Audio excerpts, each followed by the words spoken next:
Smriti? Yes.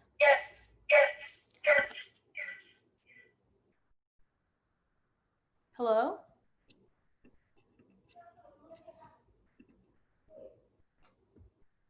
You are good, Smriti. Okay. Hello, namaskar, everyone. मेरा नाम स्मृति सुवेदी हो. My name is Smriti Suvedi, and my pronouns are she, her, and hers.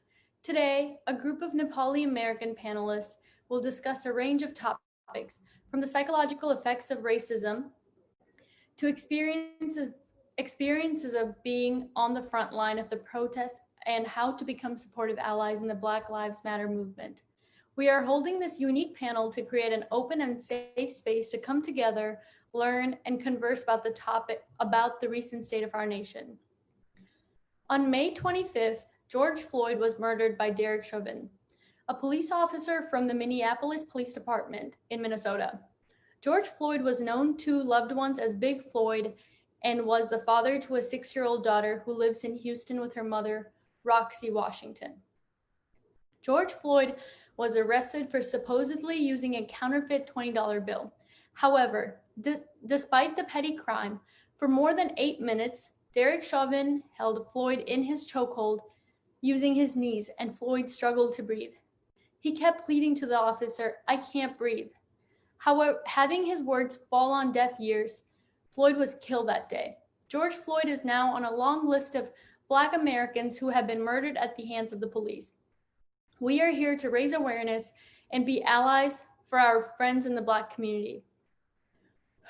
Our intention with this panel is not to attack or dismiss any other present issues, but instead to acknowledge the anti-Blackness and racism within our own community and move forward to become more educated together. It is meant to inform and start an open and honest conversation on racial injustice. On racial injustice, however, we are Nepali and not Black, therefore cannot be experts on this topic. We encourage everyone to further research what Black leaders and educators have to say about racial injustice in America as well. I would like to emphasize that this is supposed to make us uncomfortable. This discomfort allows us to learn and to unlearn what we've been surrounded by in our community. I want to remind everyone that this event is only as productive as you allow it to be.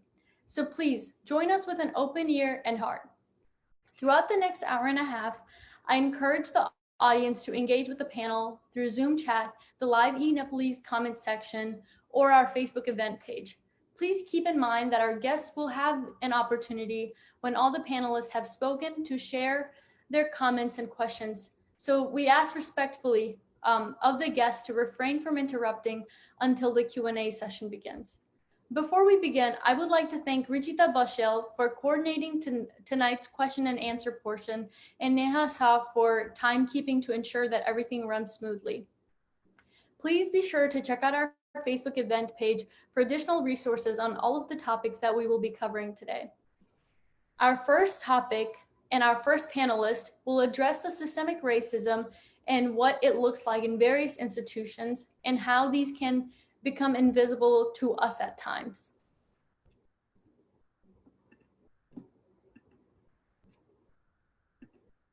Anmol, I think, yeah. Okay, yeah, I just unmuted myself.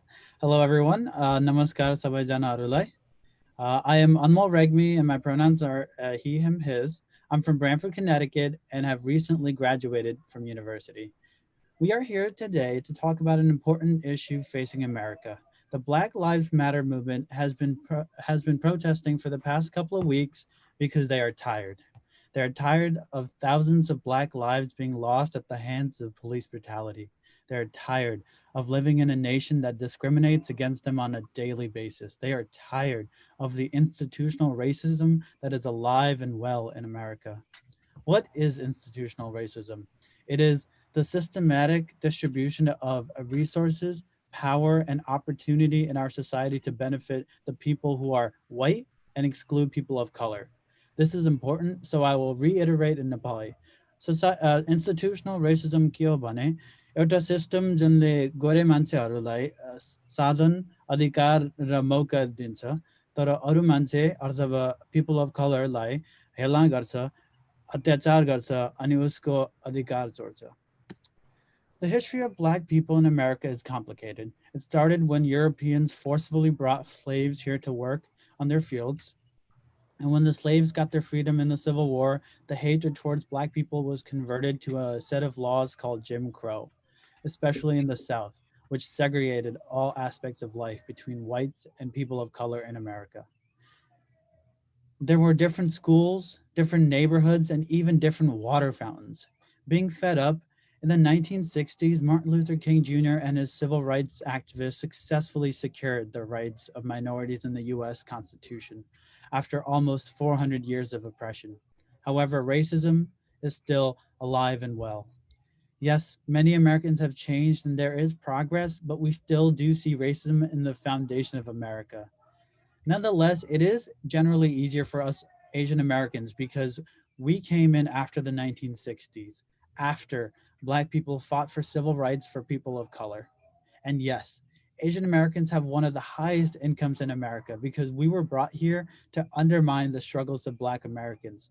We were a model minority because they picked only the most educated to let in at first and purposefully gave us more privilege than any Black American was ever given. And after that, the US turned around and asked Black America, why can't you be like them? Despite knowing all too well hundreds of years of oppression, the hundreds of years of oppression white people forced the Black community to endure. And so this brings us to today. In the US, Black folks are still placed in undesirable neighborhoods. Their schools are largely underfunded and they lack basic health coverage. In addition, the institutionalized racism in America provides them a clear path to prison. Right now in America, 13% are Black, but more than 20% of the prison population is Black Americans. So why is this? Well, some of the reasons are one, a Black person is more likely to be charged with a harsher punishment than a white person for the same crime. Two, many white people will be pardoned for small crimes while Black people will more likely face prison sentences. Three, Black people are stopped more often for stop and frisk by the police than a white person, and many more reasons. And what makes the matter worse? There is no system in place to help Black people when they come out of prison, or any people, in fact. Most developed nations have programs to help their prisoners find work and stability after prison. This method has proven to lower the rates of people returning to prison. However, America has no safety net because corporations profit from private prisons. Corporations profit from having a large prison population, especially because they are a source of cheap labor. In effect, it is slavery in the 21st century. Most, 21st century, most people are targeted and returned back to prison in an endless cycle, leading some to a life of crime. What makes this worse is the mental illness present in Black communities. After 400 years of oppression, there is internalized hate within the Black community. The cycle of not getting proper education, not getting access to grocery stores, not getting access to medical services has led many of our Black friends to be depressed, have anxiety, suffer alcoholism, have ADHD, and even PTSD. Yes, PTSD, the same illness we see in soldiers coming from war. The endless cycle of hate, mental illness, and toxic environments stops them from raising their standards of living. And now I want you all to think for a couple of minutes and ask yourselves, how would you succeed in a world where you have been trapped on all sides? It's easy to say Black people need to stop being violent and become good members of society, but it's harder to understand that Black people are born into a world that is built for them to fail at every step. But we can change that. We can move forward towards a future where we embrace our Black friends, a future where we don't judge them for the situation they were forced to grow up in. We can help lift them from their despair. This is what Black community is yearning for, a helping hand to lift them. All I ask today is that you reconsider your biases towards the Black community and understand they are in such an awful situation and understand they need our help. Thank you. Thank you, Anmol. Once again, I would like to encourage the audience to share their experiences with systemic racism in the comment section below. And for our next topic, before our panelist speaks, I would like each of them to introduce themselves briefly. I think yours was muted when you started, but our next panelist will explain why we as Nepali speaking community should care about this civil rights movement. Hi everyone, my name is Prakriti. My pronouns are she, her, and hers. And as Smriti just stated, I'm going to be talking a little bit as to why the South Asian community should care about the Black Lives Matter movement. So first, I kind of want to talk about the civil rights movement a little bit. So I think there is this very heavy association between the Black community and the civil rights movement, which is totally justified. I mean, they created this movement and they fought for it. But I think it's really important to note that the civil rights movement was essentially this fight for political, social, and economic rights for all people of color. So actually in 1927, the Asian Exclusion Act was passed, and this essentially stated that Asians were not allowed to come into the United States because America wanted to preserve their American culture. And it wasn't until 1965 that Congress actually ended up passing the Immigration Nationality Act, allowing Asians to come back and be able to immigrate into the United States. And it's really, really so important to understand that this came from the dedication and the consistent fight for equal rights for all people of color that the Black community fought for. And alongside the Immigration and Nationality Act of 1965, they also got the Civil Rights Act of 1964 to pass, which prohibited any discrimination towards race, religion, sex, etc. And they also pushed for the Voting Rights Act of 1965, which prohibited discrimination in terms of voting rights, regardless of your race. And it was these particular freedoms that gave our South Asian American community to have the opportunity to succeed and to make something of ourselves. I mean, generally speaking, from now up until then, we constantly have higher median family incomes and higher rates of education. And again, this stems from the movement of the Black community and their fight for equal rights for all minorities. They literally fought for our rights. I mean, they took beatings and they endured literal torture just to ensure that all people of color had equal rights. And kind of going back to this, to all of our successes in America, it's important to know that, you know, these successes not only raised the bar for our community here in America, but it also raised the bar for our communities back home. And that kind of actually leads me into my next point, which is the model minority myth. The model minority myth kind of is basically this idea of, you know, well, we worked really hard to get here. I mean, look at all the things that we've done here. Why can't the Black community do the same? Well, it's really important to understand that, as I was saying earlier, yes, we've, you know, obtained these amazing achievements and these amazing accomplishments, but by using those successes against not only other people of color, but ourselves as well, it actually ends up hurting everybody all around. And this feeds into the idea of systematic racism, which Anmol actually already talked about.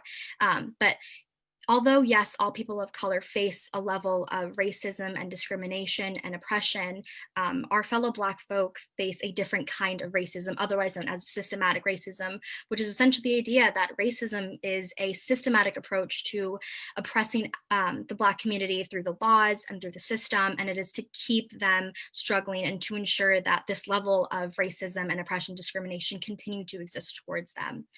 So all in all, I mean, yes, we have all paved our way in America, and we've endured our fair share of struggles, and we continue to do so. But if we're not going to support other people of color and their communities, then we're never going to make progress fighting for these social injustices. So we must remember that all people of color, I mean, we're all on the same team, and that Black lives matter because all lives matter. Thank you. Thank you so much, Prakriti. To continue with the same topic, our next panelist will address why Nepali communities often remain silent on issues that affect Black people. Hi, my name is Astha. I'm a student at university, and as stated before, I'm going to be talking a little bit about why the Nepali community tends to remain silent on issues that affect Black people. Now, when discussing issues about race, it's important that we look inward to examine the internal prejudices that we might already have. Only then can we really start to combat the racial injustice within and beyond our communities, especially in regard to Black Americans. There are numerous reasons that the people in our community remain silent. However, none of them are justified. First and foremost, Nepali Americans tend to live in predominantly white areas or have spent much of our time here learning how to assimilate to white America. And this has two main consequences. First, we experience many of the privileges and pleasantries that white people do living in America. And as people of color, this allows us to dismiss issues that Black people face. It's important to remember that discrimination and racism that Nepali Americans face is inherently different than what Black people face. I'm not trying to compare or be dismissive of the discrimination that we as Nepali Americans face, because obviously I know just as well as the rest of you guys that that is truly effective on our lives. However, the systematic poverty and police brutality that are common in the Black community is simply not something that we generally struggle with. So it's important that we don't internalize the fact that we don't struggle with it and ignore the fact that others in the in the Black community are struggling with it. Second, again, because we are surrounded by white people and often put a lot of our energy into making white people feel comfortable around our different identities, it is uncomfortable to take a stand about race. Many of us are afraid of being that minority that talks about things that nobody wants to talk about, like racial injustice.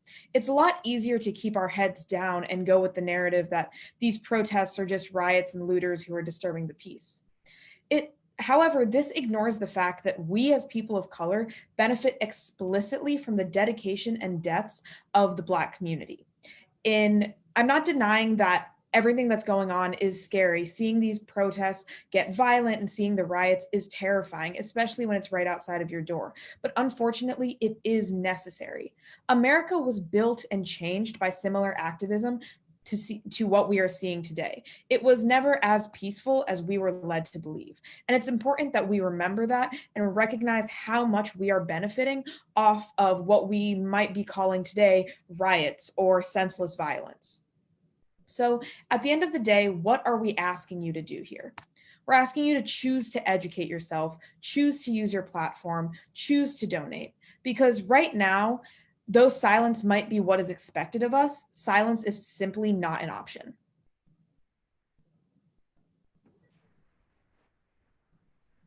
Thank you. Thank you, Asta. So our next panelist will address the disconnect between the first generation parents and the second generation Nepali speaking community regarding the issues of Black Lives Matter. Namaste, my name is Namisha Timsina. My pronouns are she, her, hers. I'm an AmeriCorps City Year alum, where I have served in a DC public school in a majority Black community and a majority Black school. For the purposes of today's panel, Nepali immigrants will be referring to parents who have immigrated to this country. And the second generation will be referring to the people born and/or raised in this country. The majority of Nepali immigrants have come to this country in hopes of providing and sending financial assistance back home, advancing their education, or taking advantage of the countless opportunities that America can provide for their future. Immigrants who migrated to America came with the intention of living the American dream. In order to make their dream a reality, many immigrants focused on the reason why they were in America, rather than focusing on America's current atmosphere. They walked a tightrope to create a safety net for their future in America. Between 1987 to the early 2000s, there was a steady growth of Nepali immigrants coming to America. Fast forward about 20 years, a brand new second generation has emerged. The second generation consider or claim America as their home. The second generation have experienced the institutionalized racism from the day they were born in this country. Growing up in a society where the second generation were based on the color or were judged on the color of their skin, many have an intimate relationship with the inherently racist injustice of institutions around America. The second generation of young people have participated in all the norms of an American child, so therefore are much more well-versed about racism, especially with the Black community. The second generation have witnessed their Black peers have to deal with outright racism from the ground up. Not only that, but they have been taught in schools and have an understanding of the 400 plus years of racism and slavery against Black people. Then we have the first generation, who have not experienced the systemic racism as much as the second generation. Meanwhile, the second generation have been living through it from the beginning. So where do we go from here? How do we, the second generation, convince our first generation parents, uncles, aunties, to understand the importance of being involved in the Black Lives Matter movement? America is home for both first and second generation Nepali Americans. And because this is our home, we need to be involved and aware of the injustices occurring around us. Nothing happens just sitting and writing Facebook posts. We need to rally our friends and family to inform and educate ourselves on the topic of race, and if possible, go protest.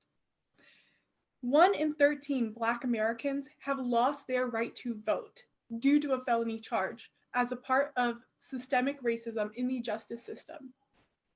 As a person of color, you can stand in support of our Black peers and help them get their voices heard by exercising your right to vote.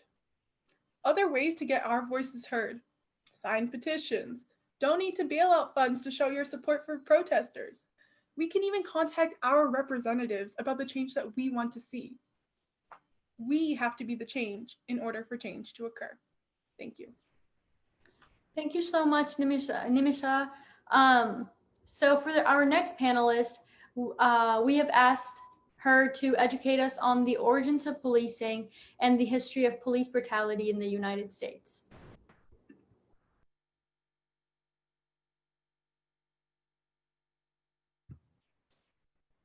Okay, can you hear me? Okay. Hi, everyone. My name is Elisa. My pronouns are she, her, and hers. So I am an incoming undergraduate freshman to college this fall, and I'm from Massachusetts. So today I'm really just going to be exploring and teaching with you the history of the American policing system and how its trends of systemic racism connects to the violence and militarism that we're seeing honestly today, outside in our streets, on our TV screens, and in police encounters.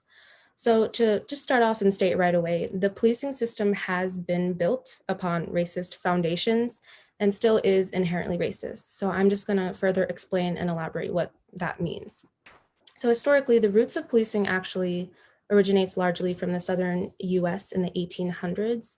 So police were originally established to preserve the system of slavery, and they were known as slave patrols, quote, in which their basic function was to continue abusing and dehumanizing Black enslaved peoples.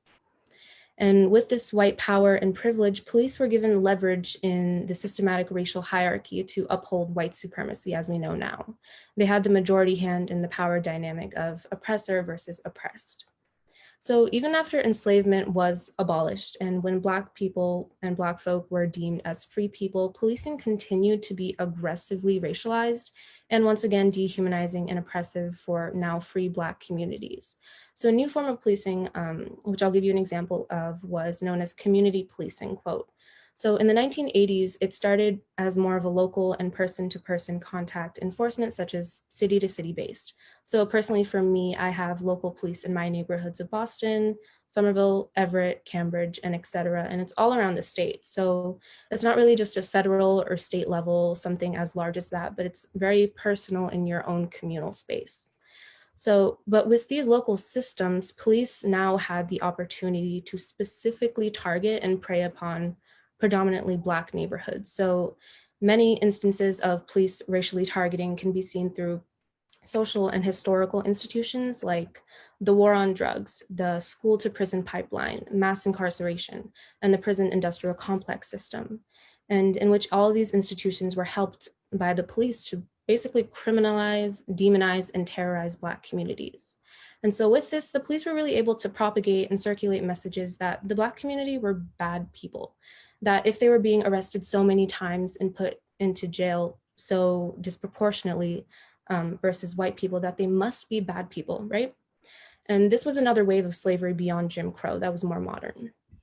And so these racist intentions are not really lost in the dust of yesterday or history, because they're not just trends of the past. They certainly connect to the internal structure of what police are still taught today.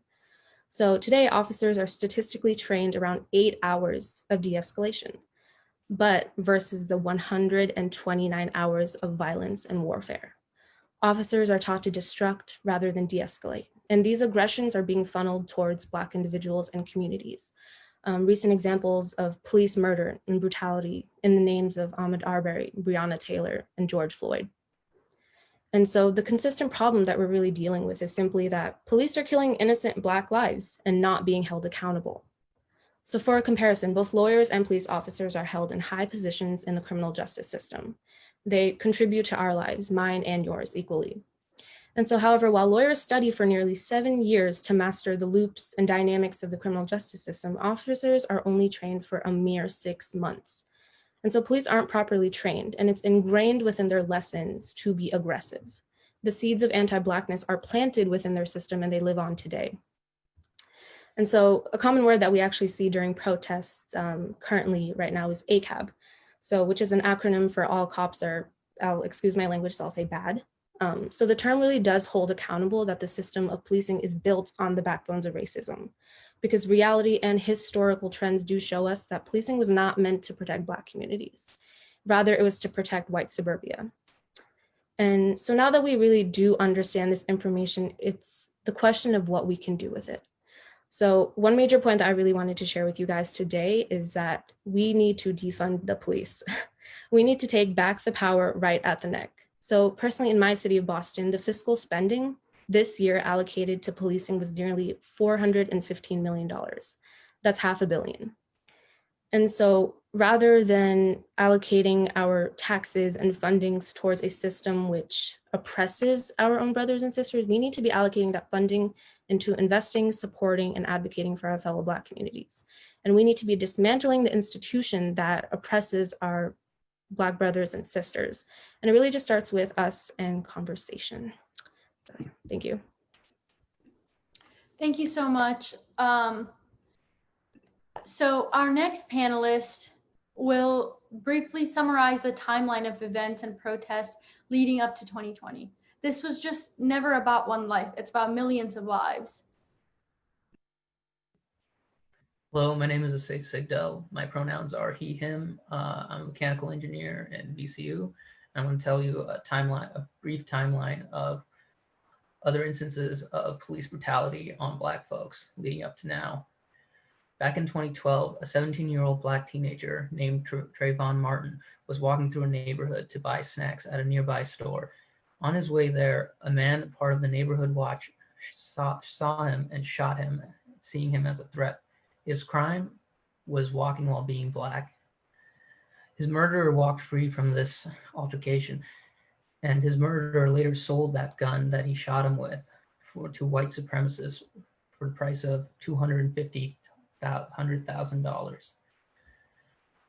2 years later, in 2014, Eric Gardner, a father of 6, was confronted by police accusing him of crime. Multiple officers surrounded him, and one of them proceeded to bring him down with a chokehold. His last words were, "I can't breathe." Later, it was found out that he had nothing to do with the crime they even accused him of, and still his murderers walked free. Later that year, a Black teenager named Michael Brown, who just graduated high school, was walking home with a friend when a cop pulled up to them and started antagonizing them. The two young men were fearful, so they ran, and the cop proceeded to fire his gun at them. He shot Brown 2 times, and Brown got down on his knees and faced him while bleeding from the gunshots. He raised his hands in the air in surrender and said, "I'm unarmed," but the cop didn't care. He just shot him, and his murderer also walked free. Now, I'd like to remind you that this is before Donald Trump became president, all 3 instances that I just spoke of. So this has been going on for way too long. Moving on to this year, Back in February, a 25-year-old black man named Ahmaud Arbery was jogging down the street. When he passed by a group of white men, they started chasing him in trucks with guns. Ahmaud was later shot dead by those men, and his murderers, who had worked for the police department, weren't arrested. 3 months later, video of his murder surfaced, and only then were his murderers arrested. In March 13th of this year, a young black woman was asleep in her home, and her name was Breonna Taylor. She was an EMT, someone who worked in an ambulance. She helped people. She had done nothing wrong. Later in that night, 2 policemen, without wearing uniform, without identifying themselves, broke into her house and then shot her 8 times. Her murderers still haven't been arrested or charged. They haven't been held accountable at all. Now, finally moving on to George Floyd, the one that you know. He was pinned down to the ground by a cop who kneeled on his neck for 8 minutes and 46 seconds. And at the end of that 8 minutes and 46 seconds, he died. His last words were, "I can't breathe." Finally, after a few weeks from his death, the officers have finally been arrested, but that doesn't mean that justice is going to be served. As you saw previously, as I mentioned, those officers, those men who have murdered these black folks, have still walked away free without any consequences. So arrest doesn't mean that justice has been served. As you saw at the beginning of this live stream, you saw the hashtag "say their names." This hashtag has a long list of names. Most of them you probably never even heard, but it shows that the list of names constantly grows from police brutality. And this is a problem that will plague America. It has plagued America, and we must come together to stop it. Thank you for my time.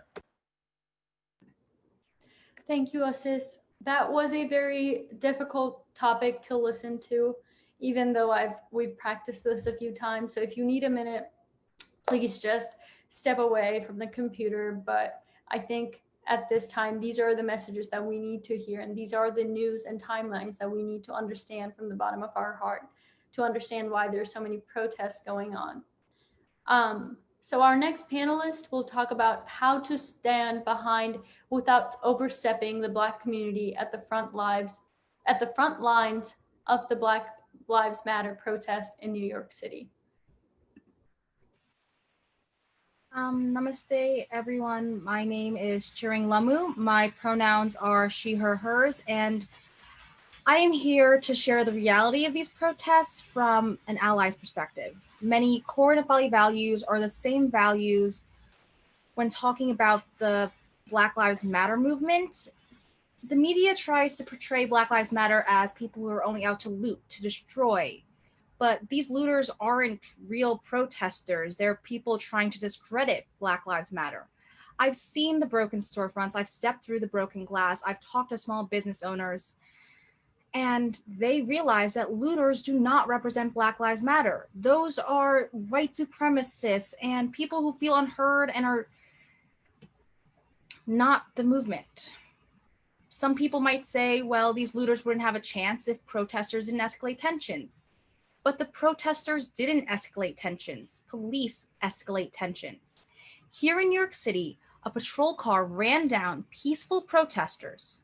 So a community board member, a respected citizen, threw stuff at that car to protect other people. He wasn't escalating the conflict. He was trying to help people. Peaceful people, unarmed protesters began to riot because they were scared. The officer who ran down people with his car was excused. The protesters, scared for their lives, were arrested. You might have little sympathy for these protesters as thugs, but we're not thugs. We're just average citizens. Protesters wear normal clothes. Maybe if they have a little time, they might bring a first aid kit or a poster, but they definitely don't bring weapons. They don't really own weapons. Protesters are nurses on the front line of COVID who come from emergency rooms wearing scrubs. They are priests and clergy who march after delivering sermons, come from church wearing their collars. They're students who come from online classes wearing their t-shirts and jeans. The police come with military grade weapons. They come with riot gear because they propagate this idea that the protesters are dangerous. The protesters don't have guns. They have safety plans because they know there's a chance that they're not going to make it home safe. In New York City, police abuse records are sealed, so they don't know if they're facing a good guy with a gun or a bad guy with a gun. When someone points a gun at you, all you can see is the gun. People don't go out unless it's scarier to stay home, and protesters like me are scared of what their children's future might look like. What I've been doing, what you can do, is set up sanitized take and make poster stations, because each protester has a message and a voice, and giving them these materials let them amplify that voice. Distribute essentials such as food and water because it's hot outside, most stores are closed. Water also helps with tear gas. The reality is safety is about survival, so distribute safety supplies like first aid kits, masks, gloves, disinfectants. COVID affects Black Americans much more harder than it affects whites, and survival truly is the ultimate resistance. If you can't go out, you can inform protesters about pro bono legal help, what to do if they're detained, and just let them know they aren't alone, even if they feel like that. Before you go out, I just want to warn you, if you're going to go out, that you should have a safety plan, because there's a good chance you'll be tear gassed, run over, stampeded, shot at. You might be detained, arrested, and not come home, because the truth of the matter is the Supreme Court said that law enforcement officers don't actually need to know the law or follow the law, but you do. So turn off your cell service because the police can track you. Bring 2 forms ID and medication in the original bottles. My team and I connect people with resources. We've set up an Instagram account for this called @Project Compassion for All, and you guys can follow us there to see what we're doing in New York City and also ask us how you can help your community.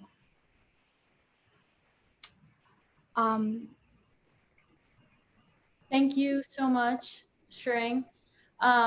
If you need more, if anybody here needs more information on protesting, how to protest safely, what you need to protest safely, we will be posting all of these resources on our Facebook event post. And we already have some of these resources on there, so please feel free to check that out.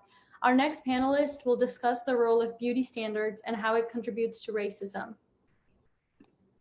Hello, everyone, and namaste. My name is Sujita Basnit, and my pronouns are she, her, and hers. And as Smriti mentioned, I'm going to be talking a little bit about how beauty standards play a role in how we perceive different races as a Nepali community. So as individuals living in 2 cultures, we bring a lot of preconceived notions from our Nepalese background into our daily interactions here in the United States. These notions shape our habits, and ultimately it translates to how we treat people and how we react to social movements such as the Black Lives Matter movement. One area that indirectly hinders our community from fully responding to this movement is colorism and beauty standards. As Nepalese Americans, we can all agree that at one point in our life, we've either directly or indirectly been perpetrators of stereotypes on beauty standards. When we think of beauty, because of our preconceived notions, we associate beauty with fair skin. This colorism is ingrained in our society, and we have been programmed to think that fair skin and white skin is superior, while people of darker complexions are inferior. These ideologies stem back to the colonialism days when our neighbors were heavily influenced by the British standards. And because Nepal consumes media and entertainment from our neighbors, we too have adapted to this idea that fair skin is good and dark skin is bad.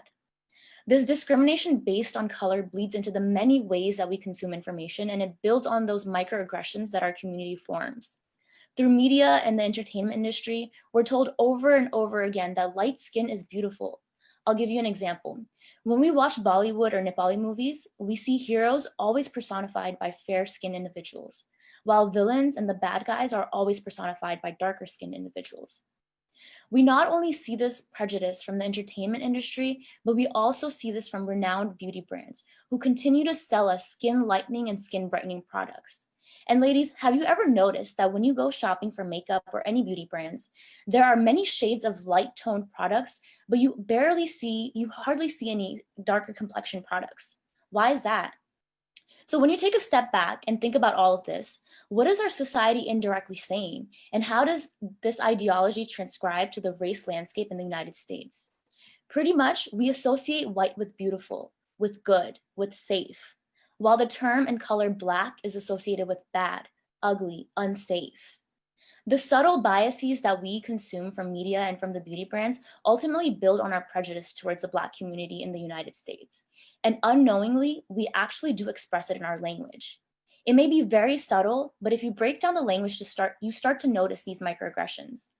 Have you ever heard someone quote unquote compliment a person by saying, "Kali boy pani ramri"? If you think about this phrase, is that really a compliment? Aren't we actually stating that Black complexion is not supposed to be beautiful, but that this one person is an anomaly and that they're beautiful despite their skin color? So I'm going to end on the point that these preconceived notions that we formed from critiquing dark-skinned individuals as not beautiful or as villains do carry over to our community, contributing to racism in the United States. And if we genuinely want our Nepalese community to wholeheartedly support the Black Lives Matter movement, then starting today, we need to dismantle colorism in the Nepali society, and we need to begin to embrace the beauty of every shade, and that Black is beautiful. Thank you so much, Sujita. I think this is especially important for us because I know personally that I have fallen victim to the Fair and Lovely ad. And I hope that our message gets heard today and we really truly start to embrace not only our Black peers, but also every shades of darkness that comes within. Our next panelist will explain where, how, and why we should start these conversations at home. Namaste everyone, my name is Sukriti Adhikari. I'm currently in Virginia. The moderators before me have done a great job on why you should care about the continuation of the civil rights movement. You know you should care, you know you need to speak up, but being part of a culture where we're not allowed to, talking against our elders can cause a rift and sometimes even can cause us losing a relationship. How do we start this difficult conversations? Before I start my panel, I would like to state that while this is a difficult conversation, it is very important, but I'm not here to attack anyone, but rather inform and also express my experiences. The first time I observed anti-Black sentiments in the Nepali community was probably around 2012 when I was eating food at a restaurant. I remember I was dining in with some family friends, and I just remember them intently, like intensely staring at a couple across from us. I didn't realize at the time, but what I could see was it was an interracial couple. The man was Black and the woman was Nepali, from what we figured out later, and they had two beautiful kids. And throughout I remember while eating, the conversation went to somewhere along the lines of, why would such a pretty girl marry a Black guy? Like, I remember them saying, कति धेरै राम्रो नेपाली केटाहरू छ, त्यही पनि किन कालेलाई बिहा गरेको होला, बिचारा किन त्यस्तो भयो होला, as if it was something wrong to marry someone from a different race, especially Black. At that moment, I did not realize what that meant. But as I have grown and as I have studied, I've come to realize that we do have a lot of anti-Black sentiments in our community. And I want to ask, why do we have this entitlement? Where is this coming from? And what can we do to stop? And we stop it at our house. We stop it by talking and starting this difficult conversation. And I know no one is born racist, but it is time to reflect, reevaluate, and support our Black friends while we are continuing this so we can have a better future. So here are some things that I have personally dealt with and I think is successful. So when you see someone having anti-Black sentiments and talking like that, remember that first of all, this will be a very difficult conversation, but do not alienate them right out of the gate. approach them with care, love, and caution. I know we're very passionate about this topic, and as second generation or first generation American, and we have been studying this in school, it could sometimes we can come off a little too strong, but coming off too strong or condescending, especially in our like in our culture, can come off a little too strong, and our elders might not listen to us. So show empathy. Start by asking questions on why do you have these sentiments? How has this community affected you? Why do you feel this way? Like, make their feelings valid so you can help them understand that it's wrong and you can help them change it. Also, with the current protests happening, I've heard a lot about, oh, but they're looting and there's all these riots. A lot of times they're the news conglomerate. They are showing the same thing, but they're not showing the real news. So help them have access to actual news. For example, I know there was a recent news about the Rolex store where the news reported that the Rolex store was looted by the protesters, but the owner later told them that only the windows were broken and no watches were stolen. And understand that if you need to help them differentiate between the propaganda and getting the real news. Also, it is very important to be cognizant that a lot of our parents did come from Nepal when they were having civil rights movements where they could not speak against the government. And I can understand that being an immigrant, it is kind of scary to speak against the government. I know my mom is scared of it, but remind them that this country, America, was built on the foundation of freedom of speech, and your freedom of speech is protected by the government. So speaking up is part of your constitutional right. Also, this panel might be over, but this conversation won't be. This is a lifelong process. In this last week, I have learned so many things. I personally myself had to learn and unlearn a lot of things in this last week. And I know it's only a start. So when you see these microaggressions, call them out. And remember, you are challenging their ideologies. So it's okay that you won't be able to change them overnight. Small progress is still progress. And sometimes you won't be able to help change them. And it's okay. So for people who are doing this good work every day, we hear you, we see you, and if you need help, you can always reach out to us. As I end this panel, I would like to refer, as I end my panel, I would like to refer back to what Nimisha said. And she said something about being part of what you're doing right now. And when I go to different events, I always hear Nepali elders talking about how they want to go back to Nepal and everything, but you are here now and you are here to make a difference, and you can do that even if you might not be able to go back to Nepal. Thank you. Thank you so much, Sukriti. I really want to reiterate that our intention with this panel is not to attack anyone, but to acknowledge all these ideologies that we have in our own community and move forward together. By educating ourselves, we can start to end it in our community, and maybe we can start to spread it within other communities as well.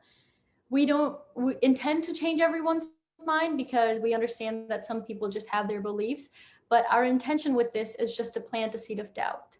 And that will start to prosper on its own, whether it is today or whether it is a week from now or a year from now or a couple of years from now. But our intention is just to plant that seed. Our next panelists will educate us on the psychological effect of this movement and why it is so important for us to practice empathy at this time. Namaste, everyone. My name is Dilasha Nupane, and I'm currently a neurology resident physician at Texas A&M Baylor Scott and White Medical Center.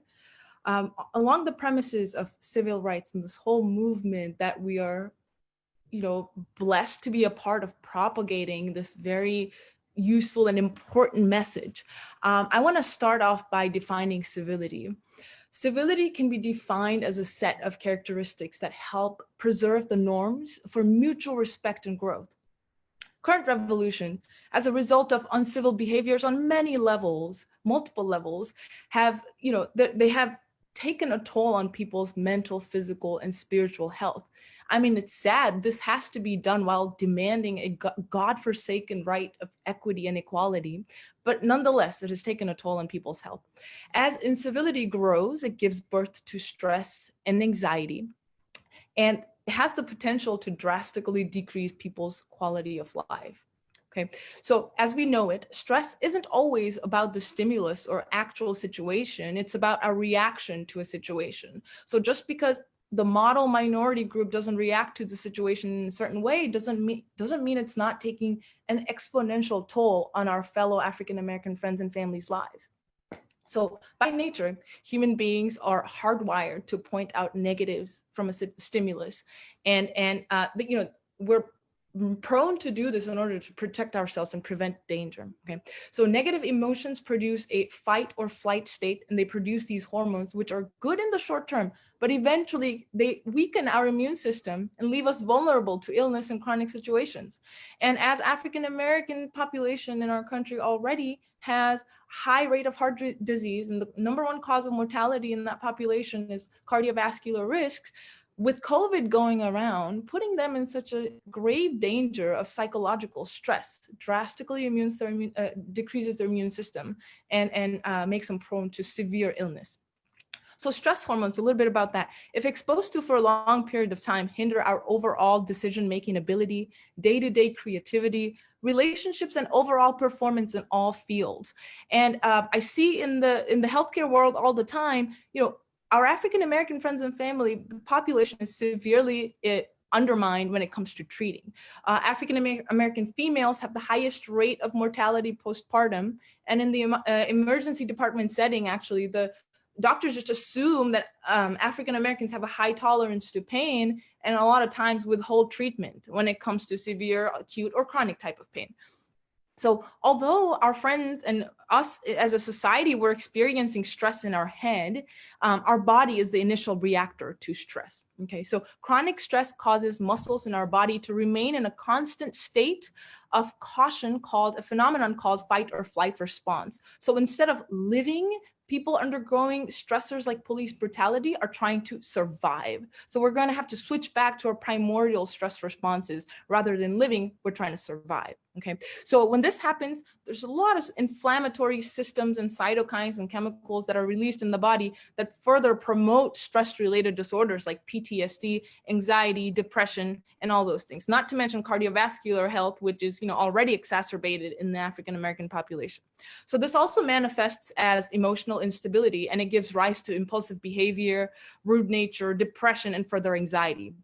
So furthermore, once the stress-related substances direct their effects at a molecular level, there's an overall rise in body temperature that causes its myriad of problems. But one of the biggest things it can cause at this moment while COVID is going around is it increases possibility of infections occurring, tends to last longer, and above all, it hampers and hinders the genetic material containing source of our body known as chromosomes. It affects the chromosomes, and once chromosomes are affected, it not only carries this trait in this generation, but it also passes it on to further generations.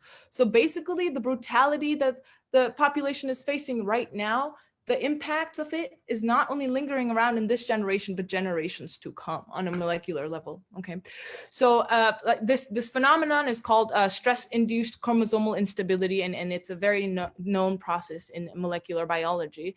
But basically, these toxic traits can be passed on to children. So the discourses and chain of events leading to current movement is detrimental on emotional, physical, and spiritual levels. Metaphysics outlines that emotions of hatred, grudges, and indecorous judgments on people lowers an individual's frequency that ultimately lowers the collective consciousness of the whole society. So this imprint is carried on to further generations. So we really have to realize, we have to ask ourselves, is this the future? Is this the environment we want our kids and grandkids to grow up in? And from the Maha Upanishads in Hindu tradition, we've heard the phrase Vasudeva Kutumbakam, which means the world is one big family. So starting now, we really have to not just listen, but implement this phrase of Vasudeva Kutumbakam and teach our family and friends the same thing.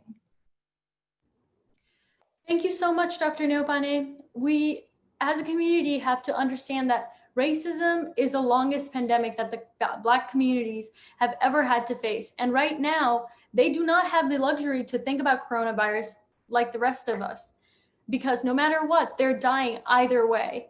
So our next panelist will run us through how to be an ally. What does being an ally look like to the Black community if you can't attend protests, and how to become more educated?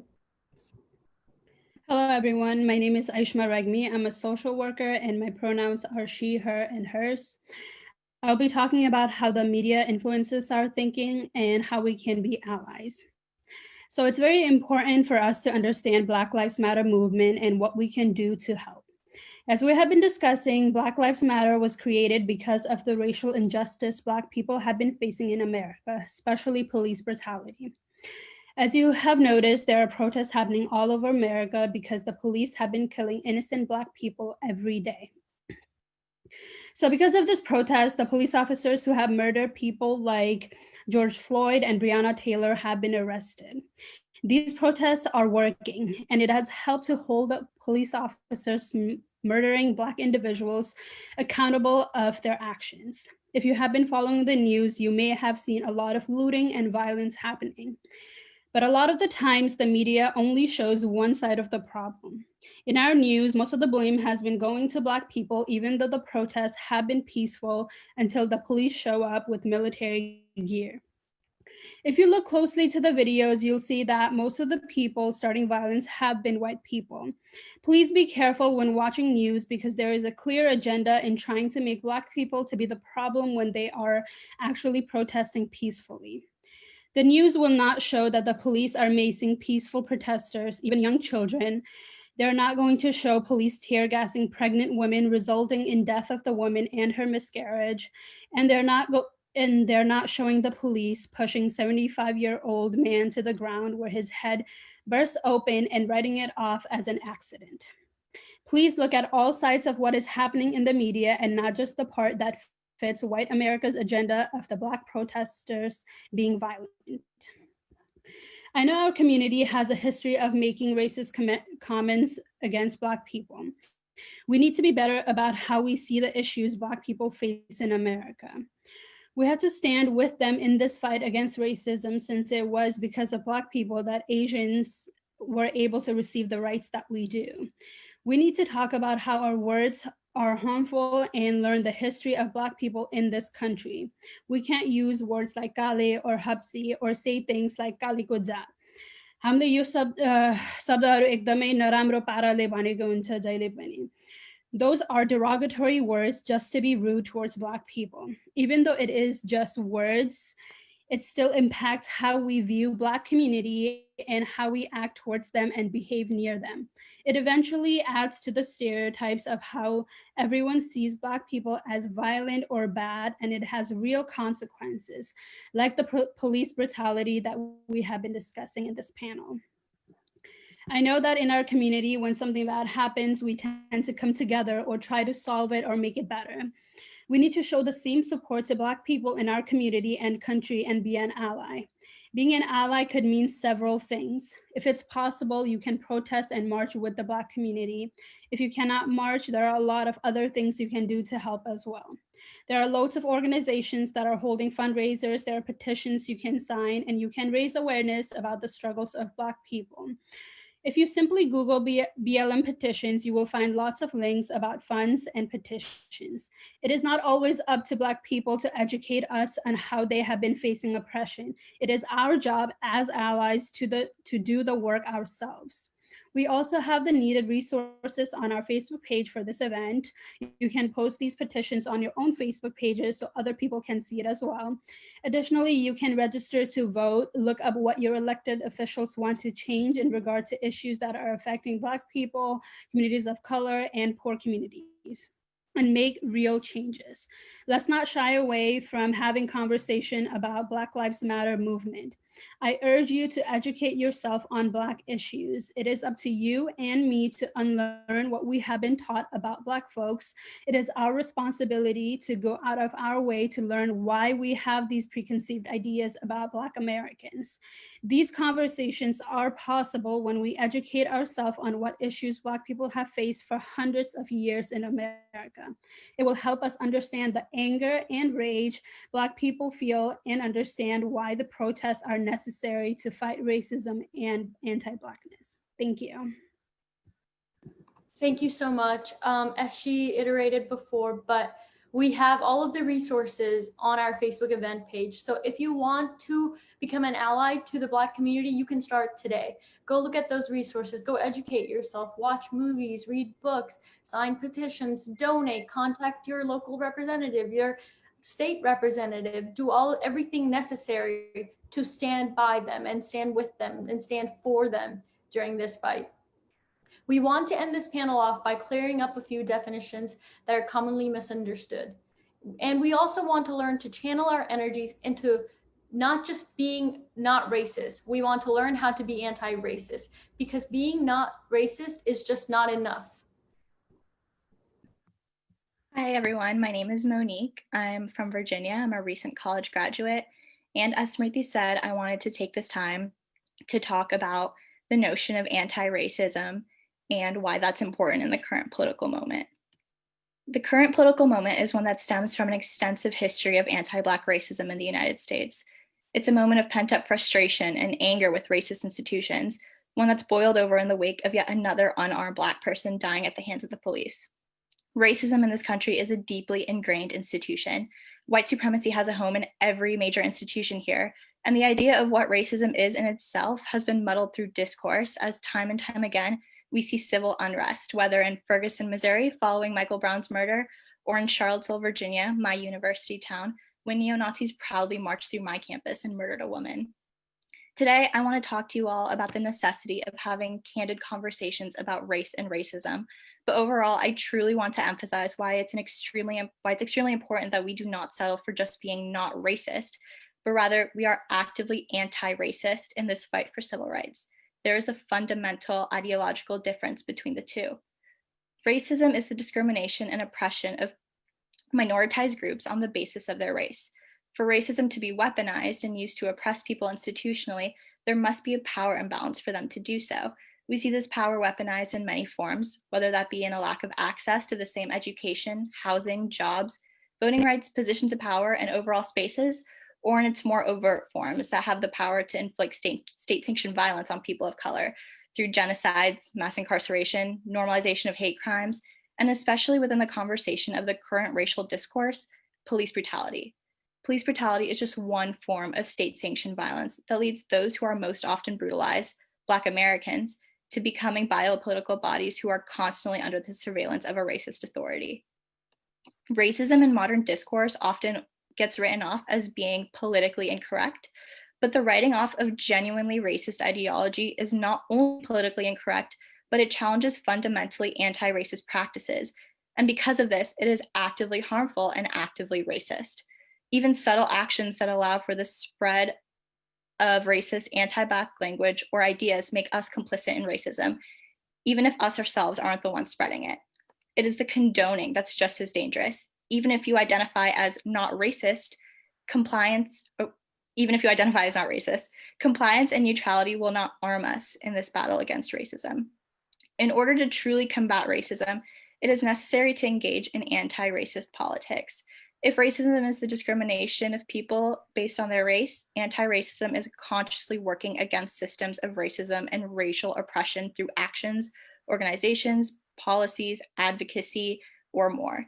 Being complicit, including allowing the proliferation of racist speech, even if you yourself are not spreading it, is effectively in line with being a proponent of that racism itself. In order to truly engage in anti-racism, it is necessary to actively denounce the presence of covert or overt proponents of systemic racism. To be an anti-racist is exactly what it sounds like.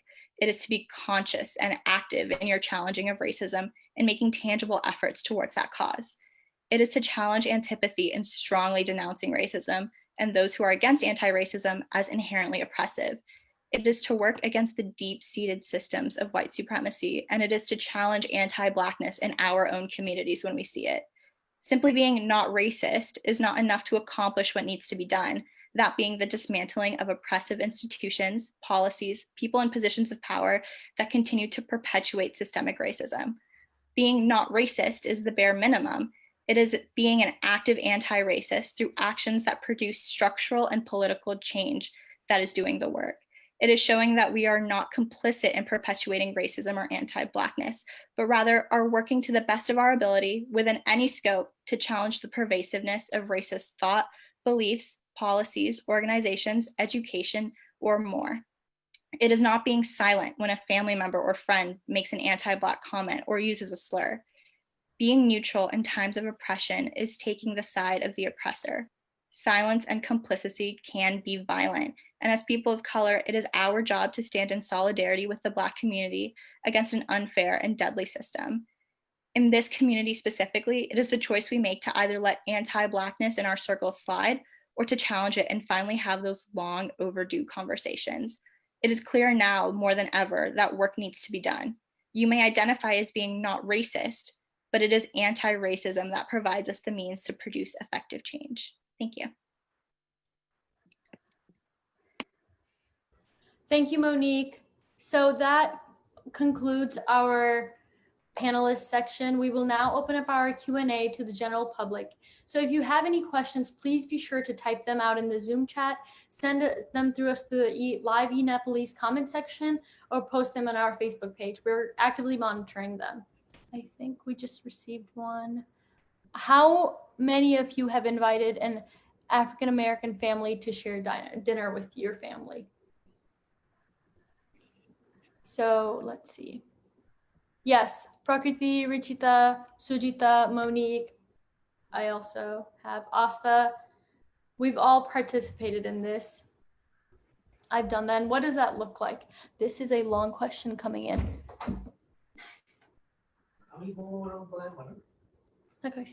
Sorry. Sorry. Thank you for your, okay, I'm sorry. Richila, can you filter out these questions and let me know what the public is asking? Okay. Basically, they're asking what are some steps we can take to have a more intersectional approach in our current dialogues, because support for the LGBTQ plus community is also a topic we do not generally engage in within our Nepali communities. Yes, Asta. Sorry, I just want to make sure I unmuted myself.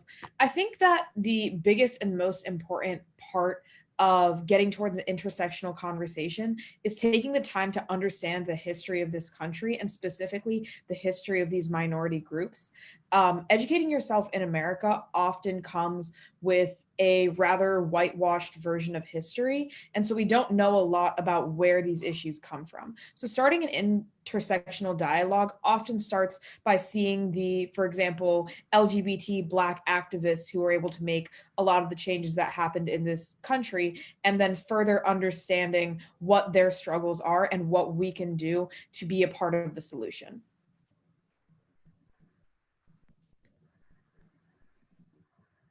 Thank you so much, Asta.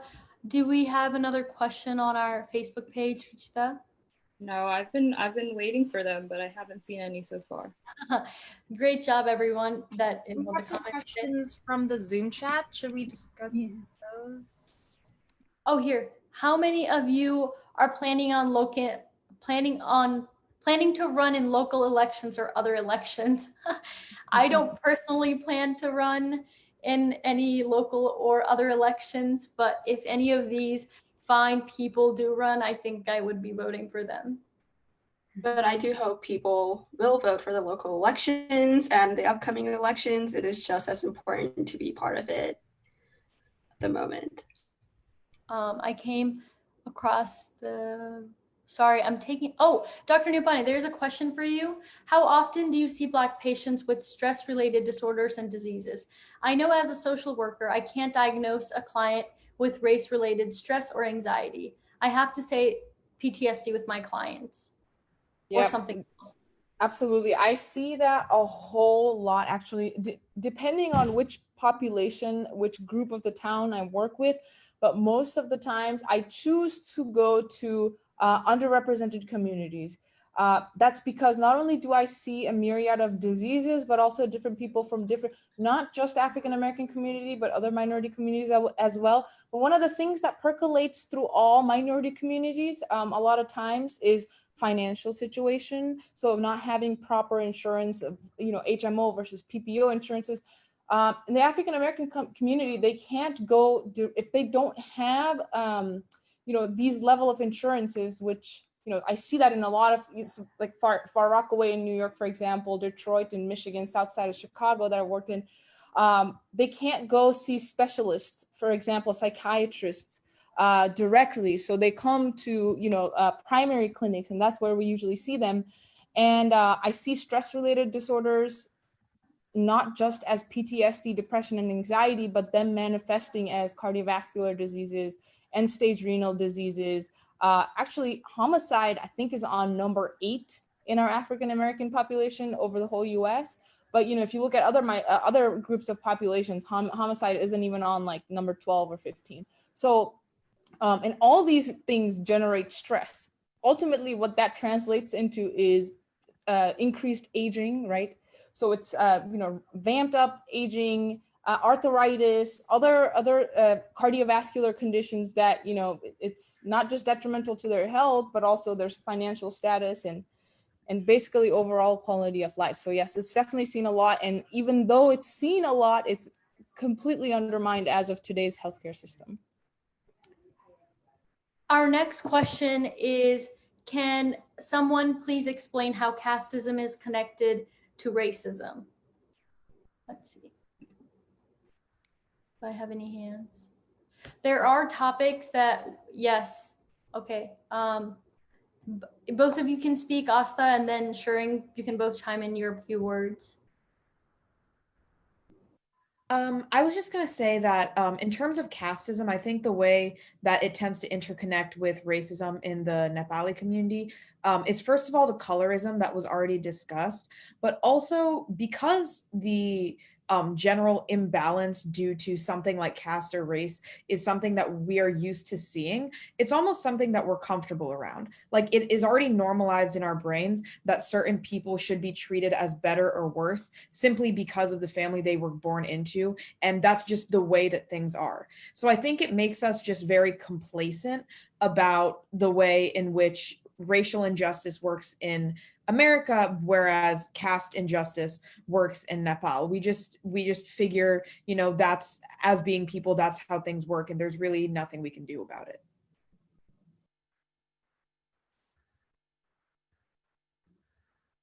Shuring, did you want to chime in with a few words of your own on that topic? Or did Yeah, one thing is also a lot of times we have this idea that people of lower caste are also darker, and for a lot of people who are able to come to America, they're often people who have a little bit more means, meaning they have lighter skin, they were higher caste, and so in Nepal they feel like they're the white people of Nepal. And so when they see violence against people who are lower caste, they might believe in like helping people, but like Black people, but they don't, American Black people, but they like have a disconnect with the delete movement. Okay. Hi, you had a question? Hello? Hold on. Hello? Can you hear me? Yeah.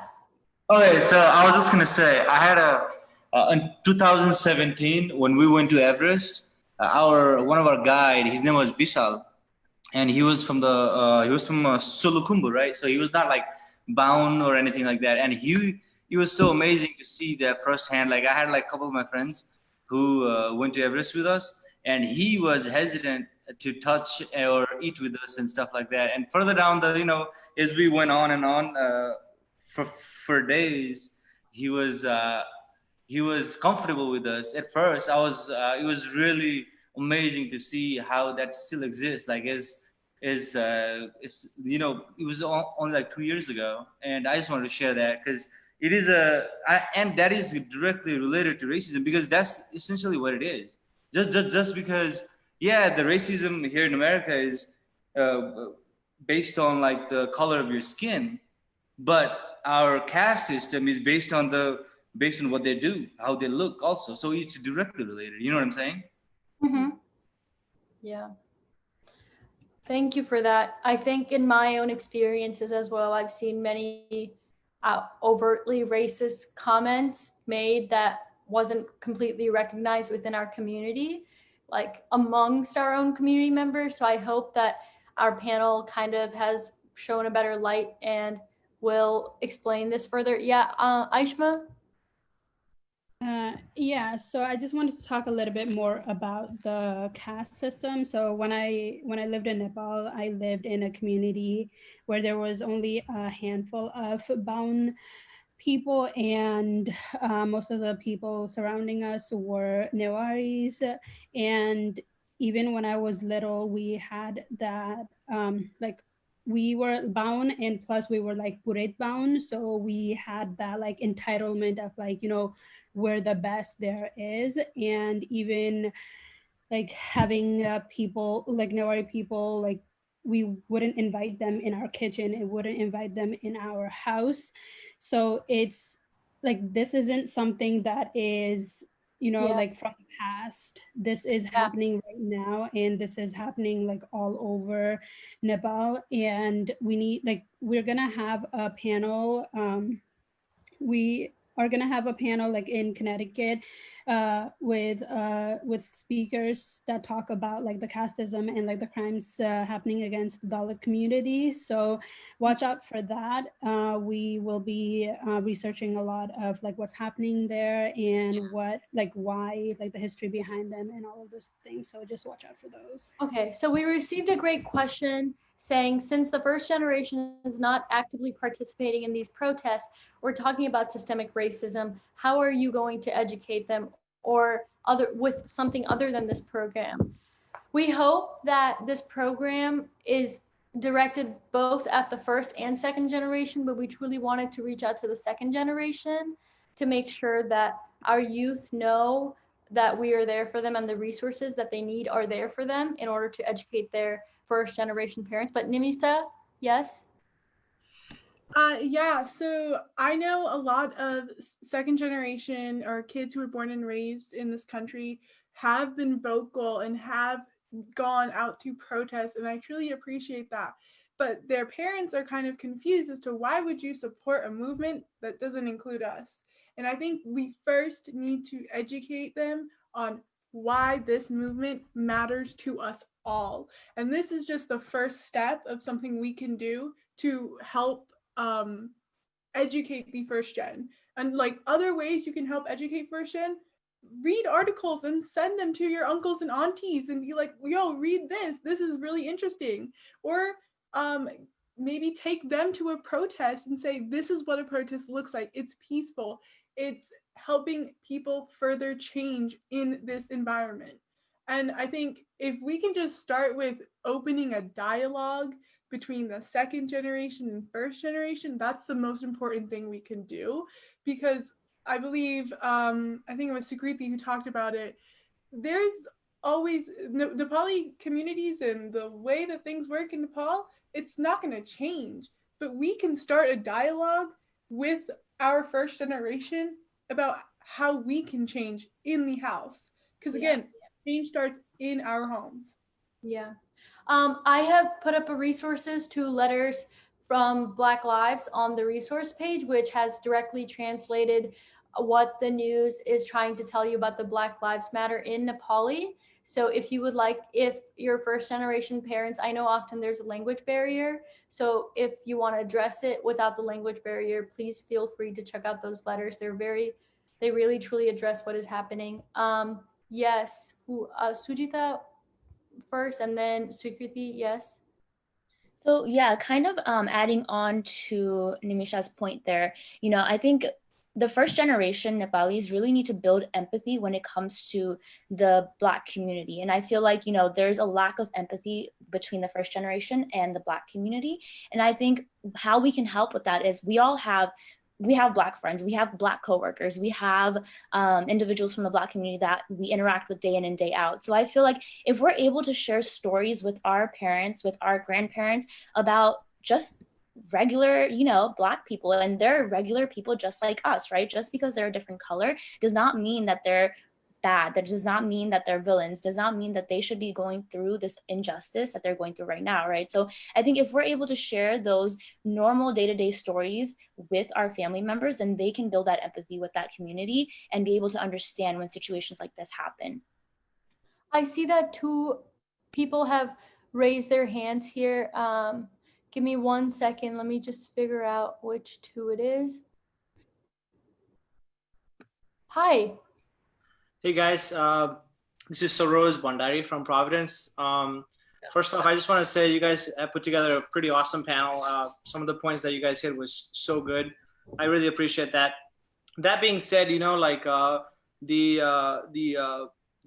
civil rights movement, you know, as many of you guys know, Rosa Parks had, you know, like said no to sitting in a bus that was segregated, and that alone incident took a little bit under 400 days to overcome. So, you know, with the BLM movement at the moment, you know, as heightened right now with the heat of the moment it is, I think the change is going to be quite a long way. So, you know, stay persistent, and I hope this is just the beginning of a long journey to a very good future and down the horizon. We hope so too. Someone asked us if we were going to hold another panel or have different like sections to teach us more about systemic racism and what that can look like. We haven't decided anything right now, but if this is a success, then I hope that that is something we look forward to. Someone else has asked a question. Hi. Hi, this is Nana. I'm in Brantford, Connecticut. First of all, just wanted to tell everyone that they did a great job. Something that I think everyone can relate to is that we have a very difficult time talking about this movement with our parents for them to understand. I know someone mentioned that, you know, if it's not something related to being Nepalese or Nepalese American, they don't see the value of why this movement's important. Something I was thinking about, and I know it's like a weird approach to have, is sort of explaining it in a way for them to understand, putting themselves in that shoe, in the shoes of a Black person. It seemed to work with my parents, putting it that way, for them to understand.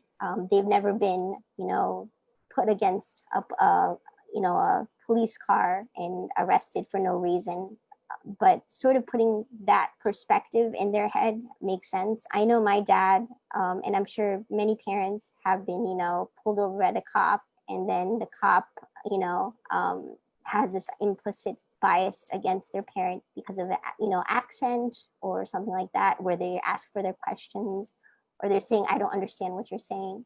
And your parents don't realize that the police is actually being racist toward your parent. They don't get it. They're just like, oh, police is just this way towards everyone.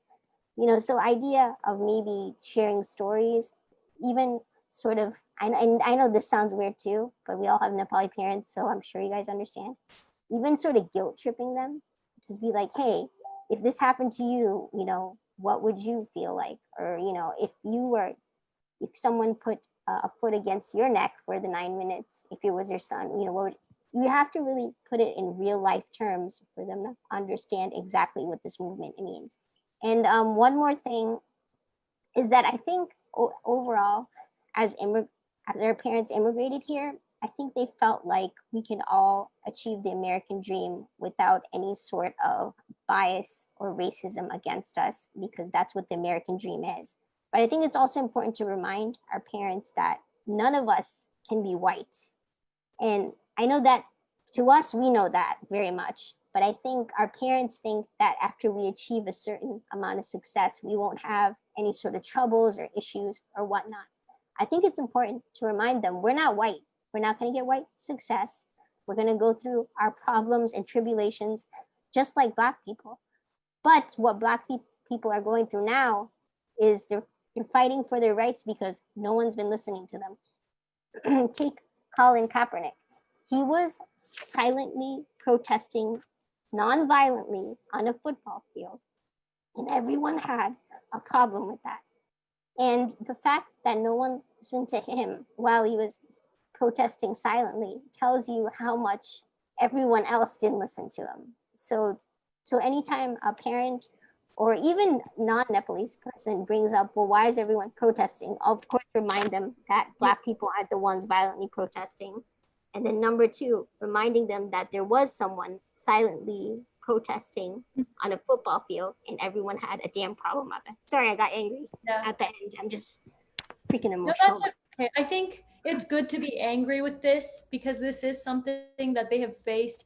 And if we need to feel their anger, you know, we need to empathize with them. So another question that we've seen is how can we successfully persuade our own local Nepalese organization to speak up on solidarity with the Black community? I'm just going to answer this really quickly so we can allow the guests to speak. I think allowing your youth to speak up, and when they want to speak up, encouraging them, because I think the youths right now really have something important to say about this, and really listening to them and giving them a voice is how you can persuade everyone else in our community to speak up. Hello, can you hear us? Hi, Ganeshwar, uncle. Oh, Hi. good evening. Okay, yeah, you guys are very young, like my son and daughter's age. So I want to add something here. I think some of it I know personally. So this is because I taught in West Virginia for 8 years in university. I had a lot of students from Black community, white community, Asian community, Nepali community. So what I know is there is a trait in the people of my age that they come from Nepal to here. So you guys, young guys, what you should do is you should insist whenever you hear there is a discriminatory word or they make some rude comment on the other races, then you should jump in immediately so that they realize that it is not good. Whether you are in a small community, in your private community, like in your private table when you are dining, you have to jump in and then tell that this is not right. So if you don't do it, then what will happen is that they will probably, I will say, poison your kids, because when you grow more, you will have your own kids and they will be granddad and they will be so when you go to work, probably your kids will be with them and they will try to make comments which is derogatory and which is not good. So it's your time to play wisely and teach your parents that it is not good. Whether it is in private or it is in public, you should not be using the derogatory word, no matter what. That's it. Thank you. Thank you. Okay. We have another guest that would like to speak, so I'm just going to give him permission. Hello. Hi guys. Hi. Namaste. My name is Kiran, and I have been fascinatingly listening to the conversation right from the beginning. So excellent job. Thank you for putting this all together. The confidence that you guys exuded, and then the amount of research that that each panelist did has been fantastic. Just two things I want to say. If you want to share the American dream, please continue to share the American pain as well. You know, and then that is so important. If you read about the marches in the Selma, then you have an opportunity to do your marches across the Woodrow Wilson Bridge or the nearest bridge that you have. You know, if you want to sing about from sea to shining sea, let's sing about all of the historical moments, all of the Selma marches, and everything that goes along. So we might have missed the 60s civil rights movements, but opportunity is here and the time is now. So please, carpe diem, seize the moment. Thank you. Hi, yes. One second, let me check if we have any other questions. I saw a few on here. Yes, hi, Ashma, yeah? I just wanted to go back to what the other gentleman was saying. He was saying that, you know, like we have to call people out when they are being anti-Black, and it's like we're very afraid to do that, especially like in front of our parents, because they might say something, or you know, they might say like get out of the house, or there's just like some real dangers sometimes in speaking out. And although that could be true, like I want to urge everyone to kind of like, you know, be in the mindset of how much Black Americans have been facing this for hundreds and hundreds of years. So if the least you can do is call out your parents and call out your friends and family who are being anti-Black, please do so. And change starts at home. So I would really urge everyone to speak out when it's acceptable, or when it's not acceptable as well. Yeah. Hi. Yes, Asta. I think So earlier in the talk, when we very first started this panel, Smriti started by saying, like, this is going to be an uncomfortable conversation, and there are going to be moments where you are uncomfortable, and that means that when you're uncomfortable, you're in a place where you're open to change. And I think also, alternatively, something important to say is the best way to be anti-racist and be an ally is people should be uncomfortable saying racist things around you. You should make other people uncomfortable to say racially insensitive things around you. If somebody feels like they can say things like kale or say derogatory slurs around you, then that is when you need to use your voice and speak up. Because honestly, the greater we make that population of people who will not tolerate racism, the smaller the voice gets for people who want to continue perpetuating these ignorant beliefs. Yeah. There was a question here that I want to address now that you bring this up. How can we support this group to help all first-generation Nepali Americans understand the civil rights movement? Does anyone have a question answer to that? Okay, yes, Nimisha. Neha, did you raise your hand? Yeah.